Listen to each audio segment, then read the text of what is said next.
हम षड्यंत्र की पूरी कहानी आपके सामने खोलें उसके पहले एक बड़ी खबर आ रही है इस वक्त की। ये बड़ी खबर पश्चिम एशिया से आई है।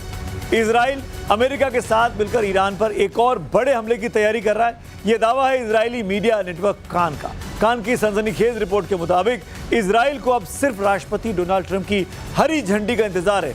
वहीं न्यूयॉर्क पोस्ट का भी दावा है कि जरूरत पड़ी तो इजराइल ईरान पर फिर से हमला करेगा। इजरायली अफसरों को अंदेशा है कि अगले कुछ ही दिनों में अमेरिका और ईरान के बीच सीधे और भयानक हमले शुरू हो सकते हैं। इजराइल का साफ संदेश है कि वो चुप नहीं बैठेगा। पश्चिम एशिया की आग अब एक ऐसे मोड़ पर आ गई है जहां से वापसी का कोई रास्ता नहीं दिखता। ईरान के सुप्रीम लीडर रहे अयातुल्लाह अली खामेनेई को सुपुर्दे खाक कर दिया गया, लेकिन उनके जनाजे के दौरान जो तस्वीरें सामने आईं वो सिर्फ मातम की नहीं थी, वो तस्वीरें थीं इंतकाम की। लेकिन इस मातम और इंतकाम के बीच वॉशिंगटन से लेकर यरूशलेम तक एक अलग ही माइंड गेम चल रहा है। एक ऐसी खुफिया रिपोर्ट सामने आई है जिसने पूरी दुनिया की नींद उड़ा दी है। दावा किया जा रहा है कि ईरान के हिटलिस्ट में अमेरिका के राष्ट्रपति डोनाल्ड ट्रंप अब सबसे ऊपर है। लेकिन क्या ये वाकई में सच्चाई है या इजराइल अपने किसी बहुत बड़े सीक्रेट मिशन के तहत, किसी षड्यंत्र के तहत ट्रंप के गुस्से को भड़काने की कोशिश कर रहा है?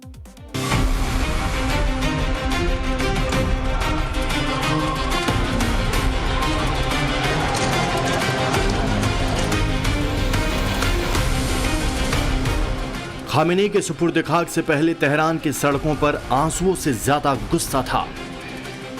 काले लिबासों के बीच लहराते हजारों लाल झंडे।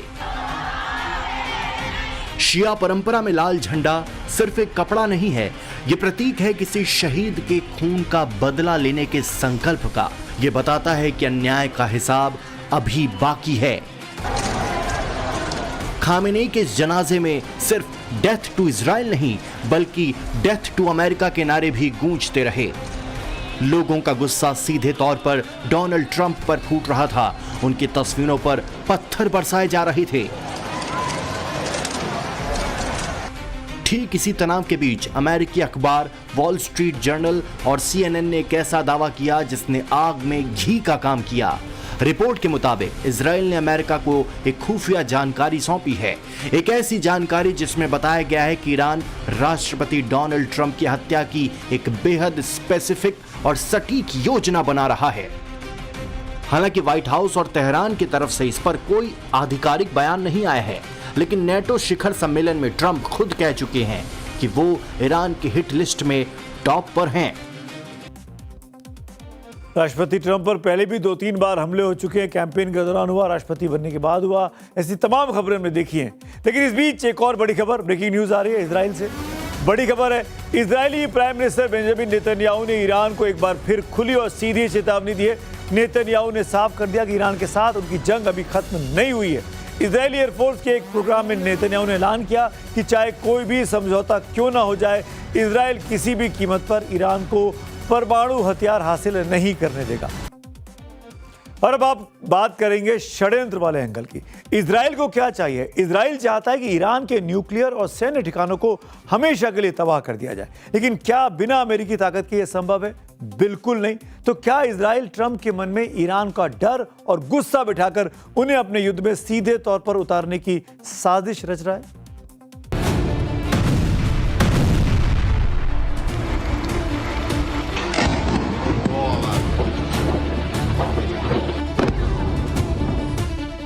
पश्चिम एशिया के वॉर रूम में इस वक्त एक ही चर्चा है, क्या इजराइल एक साइकोलॉजिकल वॉरफेयर खेल रहा है? इजराइल की मीडिया कान की एक सनसनीखेज रिपोर्ट ने इस थ्योरी को और मजबूत कर दिया है। रिपोर्ट के मुताबिक इजराइल अमेरिका के साथ मिलकर ईरान पर एक बहुत बड़े हमले की तैयारी कर रहा है। बस इंतजार है तो राष्ट्रपति ट्रंप के ग्रीन सिग्नल का। इजरायली अफसर ये मानकर चल रहे हैं कि अगले कुछ दिनों में अमेरिका और ईरान के बीच डायरेक्ट अटैक शुरू हो सकते हैं, और यही काम आती है अमेरिकी अखबार वॉल स्ट्रीट जर्नल की वो खुफिया रिपोर्ट। कूटनीतिक पंडितों का मानना है कि इजराइल अच्छी तरह जानता है कि ट्रंप अमेरिका फर्स्ट की नीति पर चलते हैं। अगर ट्रंप को यह यकीन दिला दिया जाए कि ईरान सीधे उनकी जान का दुश्मन बन चुका है, तो ट्रंप का गुस्सा 7वें आसमान पर होगा। न्यूयॉर्क पोस्ट ने यरूशलेम के एक बड़े सूत्र के हवाले से लिखा है कि इजराइल फिर से ईरान पर हमला करेगा। इजराइल बिल्कुल नहीं चाहता कि उसके नागरिक दोबारा बंकरों में छिपने को मजबूर हों। उसे एक निर्णायक जीत चाहिए और वो निर्णायक जीत ट्रंप के गुस्से के बिना नहीं मिल सकती। तो स्थिति एकदम साफ है। ईरान लाल झंडा लहराकर खुलेआम बदले की बात कर रहा है। इजराइल ईरान के इस गुस्से को हत्या की साजिश का नाम देकर ट्रंप की टेबल पर रख रहा है। मकसद अमेरिका को ईरान के खिलाफ सीधे युद्ध में धकेलना।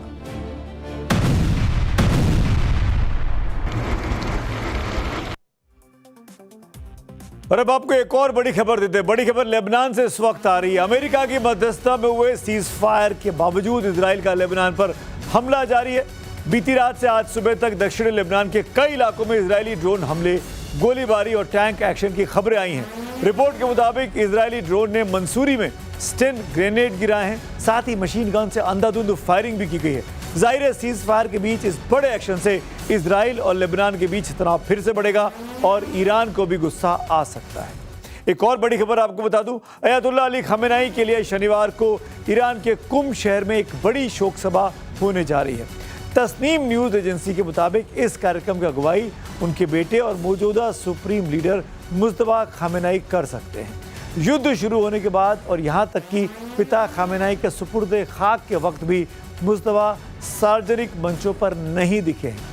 ऐसे में हजरत मासूमे के रोजे में होने वाली इस शोक सभा पर पूरी दुनिया की नजरें टिकी हैं, क्योंकि लंबे समय से मुस्तफा की सुरक्षा और स्वास्थ्य को लेकर अटकलें तेज थी। लोग बाग देखना चाहते हैं मुस्तफा खमेनाई ठीक हैं कि नहीं है, वो कैसे दिखाई दे रहे हैं, क्योंकि जब से लड़ाई चल रही है तब से मुस्तफा सामने नहीं आए। मुस्तफा तो अपने पिता के अंतिम संस्कार से दूर रहे, लेकिन उनके तीनों भाइयों ने तेहरान के इमाम खुमैनी ग्रैंड मुसल्ला में पिता अली खमेनाई को आखिरी विदाई दी थी। तस्वीरों में आप देख सकते हैं, इनमें 64 साल के सबसे बड़े बेटे और शिया धर्मगुरु मुस्तफा खमेनाई हैं। दूसरे नंबर पर मुस्तफा खुद आते हैं, जो मौजूद नहीं थे उस दिन। मुस्तफा के छोटे भाई 52 साल के मसूद खमेनाई भी आपको दिखाई दे रहे हैं, ये भी धर्मगुरु हैं। जबकि खमेनाई के सबसे छोटे बेटे मयस्सम खमेनाई अभी 48 साल के हैं।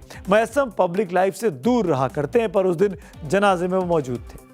पूर्व सुप्रीम लीडर अयातुल्लाह अली खमेनाई की अंतिम यात्रा को लेकर ईरानी मीडिया ने बहुत बड़ा दावा किया है। दावा यह कि खमेनाई साहब के अंतिम संस्कार और श्रद्धांजलि कार्यक्रम में 4 से 4.25 करोड़ लोग शामिल हुए। प्रेस टीवी ने इसे दुनिया का अब तक का सबसे बड़ा अंतिम यात्रा वाला जुलूस बताया है। गुरुवार को ईरान के मशहद शहर की इमाम रजा दरगाह में खमेनाई को सुपुर्द खाक कर दिया गया। तेहरान, कुम और इसमें 4 राजा और 70 से ज्यादा राष्ट्रपति और प्रधानमंत्री शामिल हुए थे। तब बात करेंगे सबसे आखिर में मेरे फेवरेट सेगमेंट पब्लिक व्यू की। E20 कंट्रोवर्सी पर हिमानी रावत जी का पोस्ट है। E20 से परेशान लोगों की बात सरकार को सुननी चाहिए, विकल्प दिया जाना समय की मांग है। लोकतंत्र में आखिर जनता ही तो सर्वोपरि होती है। एक और पब्लिक व्यू मध्य प्रदेश के विवाद पर है।